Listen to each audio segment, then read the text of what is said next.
Voici l'éditorial de ce samedi 20 février 2021 signé capitaine des vaisseaux Cyril-Serge Atonfak-Gemo, chef de division de la communication du ministère de la Défense. Affaiblir les institutions étatiques, détruire le tissu économique, désorienter le système éducatif, effacer les traditions ancestrales. Telle semble être la mission formellement reçue par les groupes terroristes qui, depuis de longues années, tentent de mener à matérialité le dessein de plus en plus manifeste de puissances étrangères nourrissant l'objectif de mettre le Cameroun en coupe réglée au plan idéologique, économique et sociétal. À la fois multilatéraliste et surtout souverainiste, le positionnement géostratégique et géopolitique du Cameroun semble s'inscrire en opposition frontale avec les ambitions des ténors d'un libéralisme débridé, prédateur et hégémonique, bien décidé à faire main basse sur les ressources et potentiels dont regorge notre pays, quitte pour cela à le délester des portions de son territoire national. Pour y parvenir, quoi de plus indiqué que la destruction de l'outil de production en pleine consolidation qualitative et quantitative. Il s'agit d'asphyxier le tissu économique, chose qui aura pour conséquence directe la réduction des flux de capitaux avec un impact négatif sur les conditions de vie d'une population en constante croissance et aux besoins tout aussi croissants. De la situation d'indigence ainsi créée d'une manière artificielle, il est attendu un sentiment de frustration que les agents et organes de la manipulation s'efforcent de transformer en manifestation violente du mécontentement populaire. Mais par son niveau d'instruction appréciable et son discernement, le peuple camerounais fait échec à cette funeste manœuvre. Aussi, l'ennemi déconfit s'acharne à détruire l'école. De là la flambée des incendies, des attaques d'établissements scolaires, le meurtre des enseignants et des apprenants jusque dans les salles de cours, sans omettre les viols, les sévices et les enlèvements dont ils sont victimes. En essayant de réduire les vénérables sanctuaires de la science en de nouveaux cimetières de l'intelligence, le but de ce déferlement de violence est de priver d'intelligence les futures générations de Camerounais, dans l'espoir que les esprits incultes ainsi créés seront plus réceptifs aux injonctions de leurs civilisateurs éclairés. Cette tentative de nous imposer le voile de l'ignorance connaît un retentissant fiasco. J'ai dit fiasco.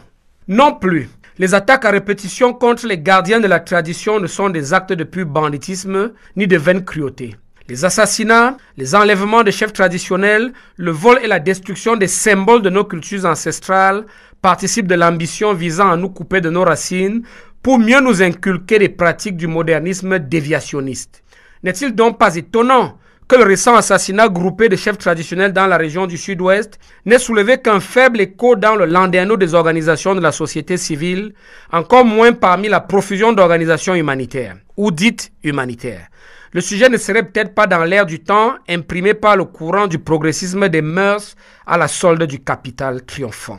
Toujours est-il que la perte de repères et l'aliénation morale née de l'incendie de nos bibliothèques, autrement dit, de l'effacement des tenants de nos modes de vie multiséculaires, va faire de nous et de notre descendance les sujets serviles du projet global d'excentration de la figure de l'homme au profit d'une idéologie essentiellement utilitariste et bassement matérialiste. Résister, ah oui, le mot est dit, résister activement aux ennemis du Cameroun revient à lutter pour la sauvegarde du territoire national, de notre peuple, de nos richesses, de nos traditions et de notre humanité. Permettez-moi, chers auditeurs, auditrices, de terminer en disant « La paix de notre pays sera le precium doloris », en d'autres termes, le prix de la douleur actuellement endurée par nos braves populations. À samedi prochain. Saturday, February 26, 2021, the English version of today's editorial with you, Captain Asongalem Alem Yvonne. Weak state institutions destroy the economic fabric, disorientate the system of education, and erase ancestral traditions. This seemed to be the mission formerly received by terrorist groups and which they have been trying to achieve for many years now. This with the increasing manifest of foreign powers, nourishing the objective of inciting ideological, economic and social conflicts in Cameroon. Multilaterally and above all, in terms of sovereignty, Cameroon's geostrategic and geopolitical position seems to be in direct opposition with the ambitions of the tenors of unbridled predatory and hegemonic liberalism, determined to seize the resources and potentials which abound our country, even if it means discharging it of portions of its national territory. To achieve this, What could be more appropriate than the destruction of the production tool in full qualitative and quantitative consolidation? It is a matter of suffocating the economic fabric, something which will have as a direct consequence the reduction in the flow of capital, with a negative impact on the living conditions of a population in constant growth and growing needs. From the situation of an artificially created destitution, a sense of frustration is expected by the agents and organs of manipulation who want to transform the situation into violent manifestations of popular discontentment. But thanks to their appreciable level of education and discernment, the Cameroonian people thwart this fatal maneuver. So, the crestfallen enemy is bent on destroying schools via the outbreaks of fires, attacks on schools, the murder of teachers and students, even in classrooms, not to mention rape, abuse, and kidnappings. The purpose of this surge of violence is to deprive intelligence to future generations of Cameroonians and to reduce venerable sanctuaries of science to new cemeteries of intelligence, with the hope that the uneducated spirit created will be more receptive to the injunctions of the so-called more civilized.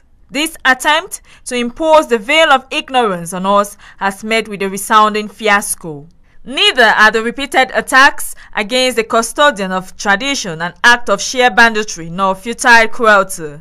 The assassinations, kidnappings of traditional leaders, the theft and destruction of the symbols of our ancestral cultures are part of the ambition to cut us from our roots to better instill in us the practices of deviationist modernism. Therefore, it is not surprising that the recent group assassination of traditional rulers in the southwest region has raised only a weak echo in the minds of civil society organizations, let alone among the profusion of humanitarian organizations. The subject would perhaps not be in line with the times printed by the laid down rules for the acquisition of capital. Still, the loss of reference points and the moral alienation resulting from the burning of our libraries, in other words, the erasure of the tenets of our centuries-old lifestyles, will make us and our descendants subjects submissive to the global project of eccentricity of the figure of man in favor of an essentially utilitarian and basely materialistic ideology. Actively resisting the enemies of Cameroon amounts to fighting for the protection of the national territory, our people, our wealth, our traditions, and our humanity. The peace of our country would be the price of the pain currently endured by our brave people.